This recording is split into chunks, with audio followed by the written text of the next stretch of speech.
What's up guys, it's Wholesome Joe back with another episode of our how to build a 3D printed Ghostbusters Proton pack. Today we're doing the texture and the paint, so let's get right into it. Now that we have everything sanded, we need to start reassembling this. So you'll see that there are screw holes all the way around the cyclotron lid, tiny little holes. These were there when we printed it. Right there, there's 1, 2, 3, 4, 5, 6, 7 in total. And then we'll set this over here. And then there's the same amount. Let's get rid of that. Same amount on this one. 1, 2, 3, 4, 5, 6, 7. And then these two up here are for the ribbon cable that we will install later. So to do this, you're gonna need some of these M3 metric screws, hex screws. These M3 hex screws. The ones we're gonna use for this are going to be the M3 by 12. You could also use the M3 by 16. I believe either of those will work. There should be enough length on all of them. If you want to be really secure, you could just go ahead and use the 16, whichever one. You can buy these kits on Amazon for really cheap. It comes with literally all the screws that you could possibly ever want. I've made 3 packs, 3 full packs with these, and I still have screws left. And I have 2 of them. This one's slightly different. You just look on Amazon and you'll see different variations of M3, because you'll need M3 and M4 for some of this. So it's good to just have a kit. A lot of people try to find these screws out in the wild, and I've not found them anywhere locally. Home Depot has some variations of them, but the best place to get these is Amazon, because these, I think this was like 20 bucks maybe. And like I said, that's enough screws for like 3 or 4 packs. And another handy thing to have, you could just use a plain old Allen wrench, which I have done, which was very, very painful. I have just used one of these, which I don't highly recommend, but if this is all you have, you can definitely use it. This is the wrong size, but we're not gonna use that. I'm actually gonna use something I got for Christmas that my mom gave me. It's one of these little screwdriver sets. It just has a whole bunch of little bits in it that go into this little adjustable screwdriver. I can even make this longer if I want to by just holding it down, which allows me to get into some tight areas. I've not used this yet, but I'm almost entirely sure it is going to be better than just using an Allen wrench. And we're just gonna go ahead and put the cyclotron lid together. And all we have to do this, and here's our screws. I've already counted out 7 of them. Here's one, as you can see, in case you wanna see what it looks like. These are hex head, so you need a bit that is like the shape of a stop sign, sort of, yeah. And we're just gonna take this, it's gonna go in here like so. And then all you do is you run this through the hole from the back side, so it comes out. And I may have to do this off camera because this is going to be tricky to try to do while I'm on camera. But basically all you do is you come here, and I think we might actually start at the bottom one first because it'll be easier. So I'm going to pull this out, and we're going to do the bottom one first and then come around. So basically, again, just run it through the hole, and then we're going to take our cyclotron lid and we're going to put it right here. Find the hole wherever it is. And it might take some finagling, like it is taking me.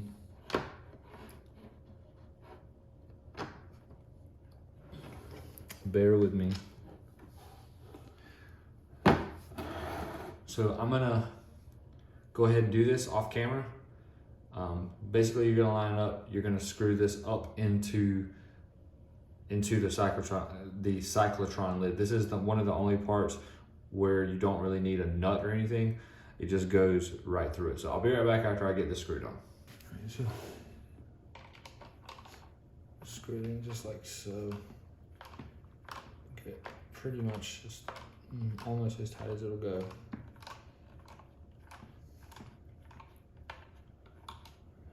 There we go. This first one's in. It's right there.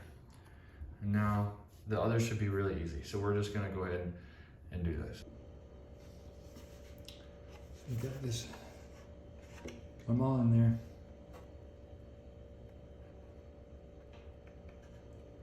Nice and tight.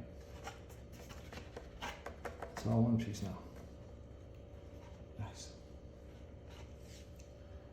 So now we're gonna put the shell together. So we have a hole there, a hole there, a hole there, and a hole there. And just like the other piece, a little bit of water there from when I was wet sanding that. Let's see if we can wipe that off with a paper towel.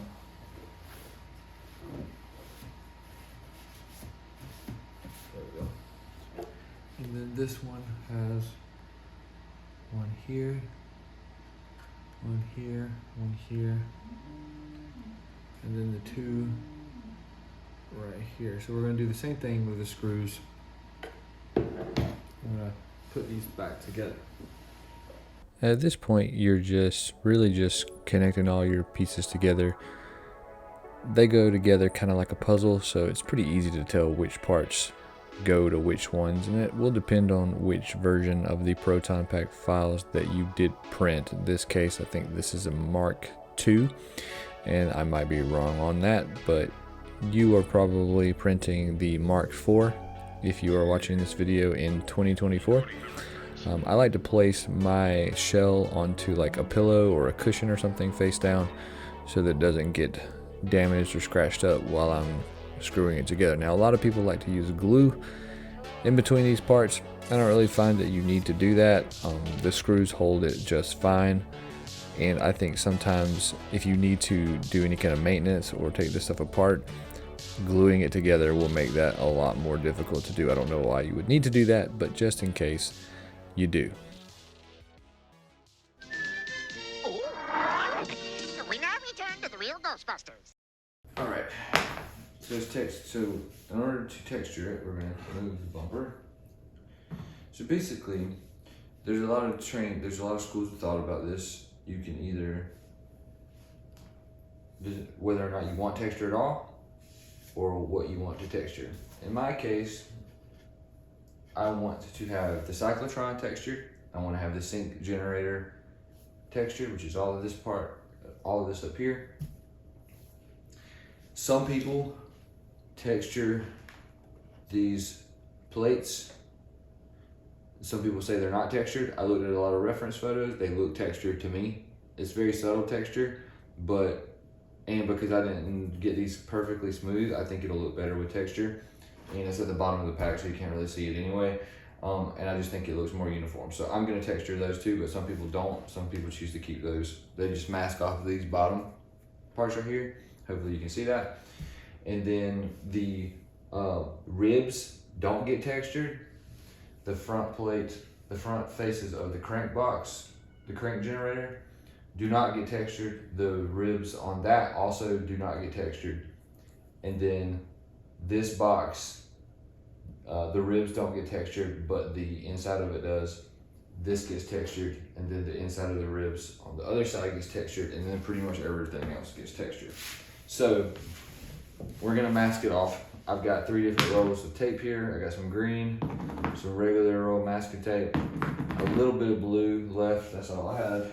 And because I don't wanna just cover this all in tape, got some old bills that I'm gonna use to make some bigger pieces. And I probably should have got my scissors, so I'll get those if I end up needing those. So Oh, and also you don't want to texture the cyclotron rings, so that's going to be those are the hardest to do, so I think I'm going to do those first. So basically all you want to do is you want to take your masking tape and just cover them up. How you do that is up to you. I'll show you how I'm going to do it.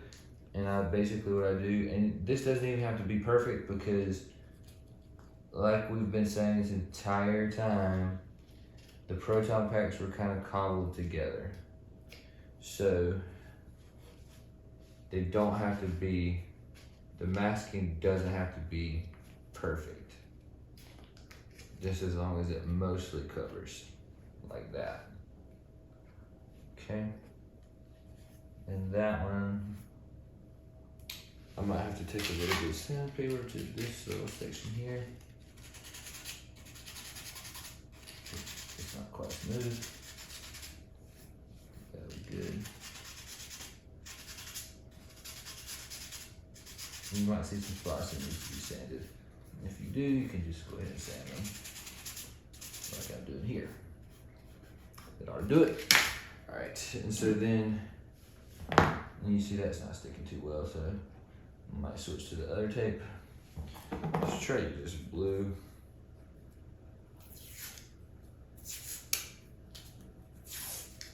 So you just come around like so.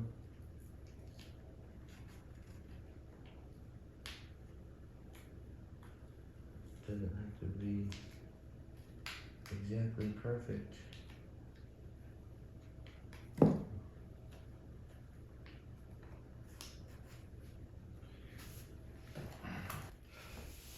Take this little rod, sort of bring that around, try not to scratch it up too much.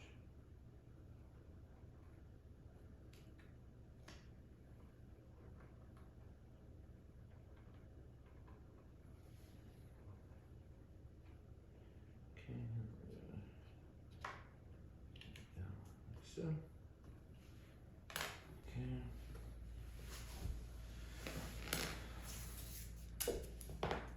So at this point, you're just going to take your time masking off all the different sections that I already mentioned. I'm starting with the cyclotron rings because those tend to be the most difficult and the most kind of a pain in the butt to get right.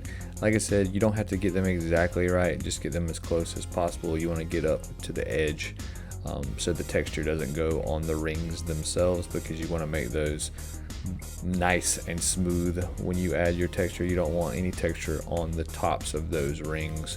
And so I spend a lot of time here on this specific part of the shell when I'm doing my masking, because that tends to be where if you make a mistake, it's going to be the most difficult to fix. And just take your time, don't rush it. You don't need to rush. You can go really slow, just take your time. I would recommend not using 3 different types of masking tape like I'm doing, but that's what I had. Sometimes you just have to use what you have. You see I'm moving on to the other portions of the pack. As again, you can actually find a texturing guide. Someone created one in the community. I will try to put a link to it in the description. You can also do a search on Google.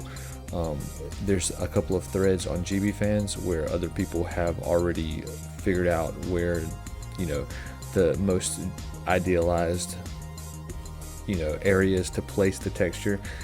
There's not really like an exact science to it, but whatever looks best to you, that's kind of how I look at it. Whatever feels good, looks good to you, go ahead and texture those. Alright, so we got her all masked up, got our cyclotron disc, and I'll probably go back through, and because the tape tends to try to come up, I'll probably go back through and just make sure it's nice and snug. Got our power, whatever the hell this is called. Got our ribs all taped up. I went ahead and taped this up too. This is where our PPD is going to sit. I don't want there to be texture right there because it'll make it a pain to try to put in there. I also went back, and I haven't seen a lot of people do this, but I put tiny little pieces of tape over any of the screw holes that might get gunked up with texture paint. So it'll be easier to put those pieces in. They're gonna be covered up anyway, so I thought that might help. Coming over here to this side, same thing. You notice I didn't do too neat of a job because it doesn't really matter as long as it's covered. And then the power cell. And then the hole is where my ion arm is gonna go. And the booster tube. That's all gonna be covered up too, so I'm not worried about it. And then the crank generator ribs, like so. And that's pretty much it. Now the next step is gonna be to spray our texture. Heat it up. I'm just gonna go for it. Peel coat, rugged coat. This is what I'm using. All right, here we go. So you're gonna take your can of Rust-Oleum peel coat, rugged coat, hopefully that you have heated up. Make it nice and warm before you start spraying this on, because that means that it will lay down a lot smoother and even than if you don't do that. I do highly recommend doing that for pretty much all cans of spray paint or aerosol type paint. I would do that, heat it up first in a pot of boiling water, and you're gonna want to make sure that you do sort of light coats to start with. I think I ended up doing 2 coats, maybe 3 coats, but don't go too heavy or you'll get a lot of globs. You don't want that. You want this to go on nice and smooth, so take your time. I'm gonna go ahead and start taking this tape off. We gotta make sure that we take it all off. You gotta be kind of careful because you don't want it to rip your stuff off. Nice and gentle, very gentle. Don't go fast. You don't want to pull your paint or primer off at this stage because it's hard to go back and fix it at this point.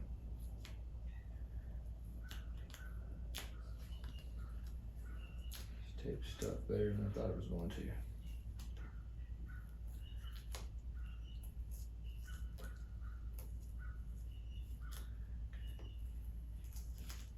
See how that pulled up a little bit? You don't want that to happen.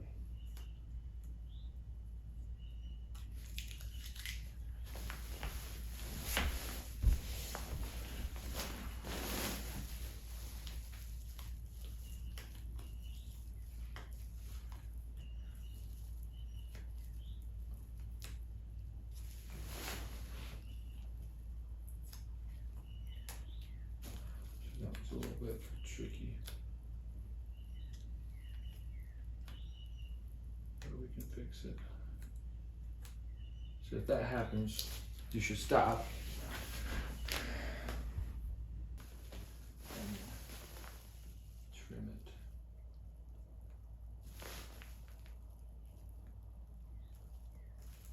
Like so.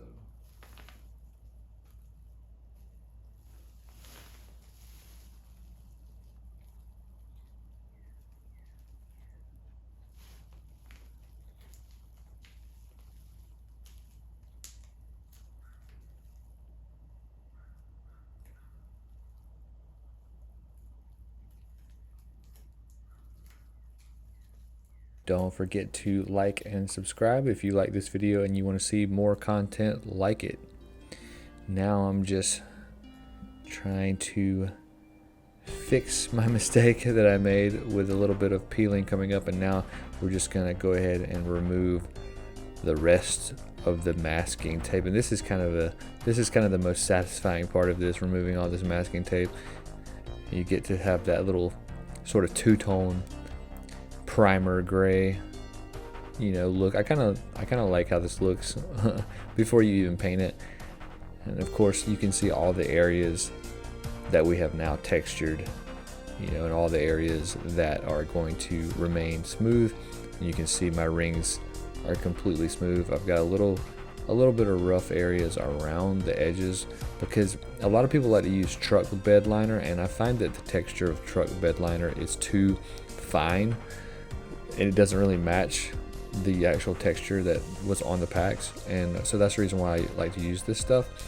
But I will say that the one drawback to it is that since it is kind of like a rubbery material, when you start pulling the masking tape up, if you're not careful, you will also pull the coating up, so you have to be very careful. You can always go back and touch it up, which I end up doing on this one as well.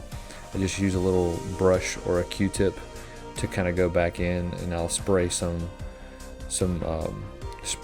paint, some peel coat into like a paper plate or something, and I will use a small brush that I'm going to throw away, or a Q-tip to go back and touch up whatever spots that I mess up. Again, this doesn't have to be perfect, so any kind of imperfections you can kind of, you know, explain away as just part of it being a cobbled together proton pack that was built in Egon's lab. The ribs weren't completely smooth. They had some texturing to it. So what I've done, a lot of people use a sanding drum. I don't know where mine are. So I'm gonna use this just some 80 grit sandpaper that was from my palm sander. I kind of sacrificed one, made a little sanding drum. I'm just gonna put it around my finger, and then basically you're just gonna like run it up and down this, like so. Just put some scratches in it. Nothing too crazy. You can see some of them in there already. Just run it right up it. That's just gonna give us like sort of the wood grain sort of look that it was on the original packs. I said I was gonna put it around my finger, so let's do that. I'm just gonna go. Nice strokes. Just put some scars in it. I'm not gonna do it to all of them.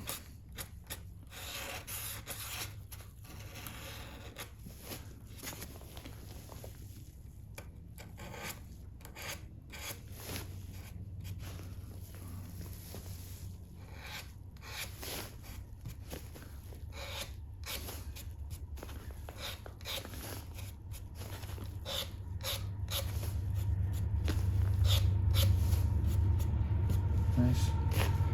So, super simple. You can't really see it on camera, but when we paint it, you'll definitely be able to tell.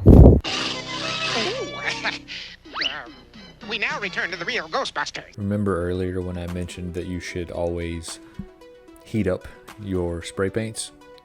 This is me doing that with this can of satin Canyon Black Rust-Oleum paint that I'm going to use to paint my proton pack with. This is the paint that I recommend. A lot of people like to use different things. Some people like to use flat paints, but honestly, I think that the packs in the movies were some kind of satin because to me, they have a sheen to them. And so I don't think that flat is correct. But if you want to paint yours flat, that's totally fine. But I highly recommend Rust-Oleum Satin Canyon Black. That's what I'm using here. I've used it on all the packs that I've made, and I think it just really looks good. It has a nice sheen to it. It dries really fast, and it just overall looks good. Again, don't go heavy-handed. Do 1 or 2 coats, thin coats. Go really slow. You're going to want to paint all of your parts in the stuff that are going to be black.